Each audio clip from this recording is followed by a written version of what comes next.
There's this joke I often tell my friends, especially when something in life goes wrong.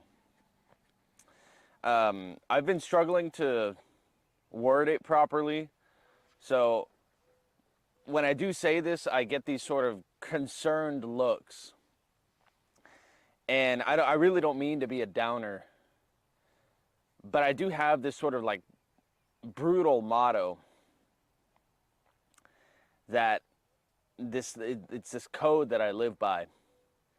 Life is essentially pain management. There's this sort of depressing air to the sentiment, but I don't think so. I can't really describe it well enough that I don't necessarily equate suffering to sadness or other negative emotions. Maybe I'm just thinking of it differently. When I previously worked for this agency in Houston, we were called one morning to gather in a conference room for the quarterly fireside. Our company president, between speeches, loaded up a YouTube video for all of us to watch and to inspire us to higher greatness. He said, that's what you always say. When something is wrong and going bad, you always just look at me and say, good. And I said, well, yeah. Didn't get the job you wanted? Good.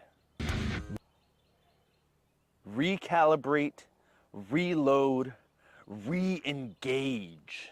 Up, dust off, reload, recalibrate, re-engage, and go out on the attack. It felt very brash, like it was that simple. It felt insulting, and like it was supposed to imply that we weren't going to get anything we wanted, therefore deal with it. The tone of the editing and the seriousness of the editing directly clashed with this heavy metal guitar.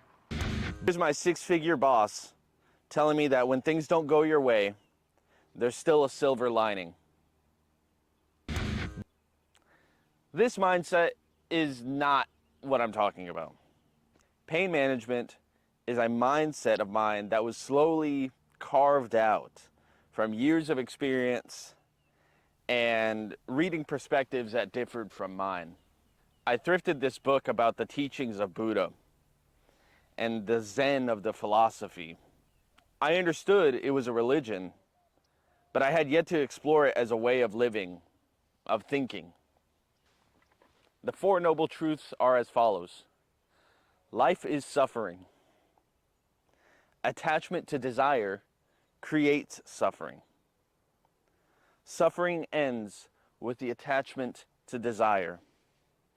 And following the Eightfold Path brings peace and enlightenment, the guide to living peacefully and ethically. These are the teachings of the Buddha. And I love these rules. I'm no monk, but I can still find inner peace by following the path to righteousness. I'm only human. I still desire. I still feel laziness and anger. What matters is that I try because I know better. Life is pain. I am the one in charge of my life. But life does not have to be painful. This is the part that I think gets lost in conversation. I do not actively seek to suffer. However, as a control, I do occasionally dabble in certain restrictions or punishments. Sometimes I put myself through trials of my own design. So when life puts me through trials, I know I can make it through on the other side. It's like lifting weights. You pick up the small weights many times so you can carry that weight for real. Challenges train your brain to be more creative and more resilient. Alan Watts says the backwards law is the more that you pursue feeling better all the time, the less satisfied you become. Pursuing something only enforces the fact that you lack it in the first place. Accepting negative experience as a positive experience. To manage the pain I am subject to reduce it, I must know what pain is like. I must know where pain comes from. I must know how to avoid those pitfalls. I must know the darkness so I can appreciate the light. A lot of people seem to focus on life is pain and become offended, but they forget the last word. And that's something that I excel at, is management.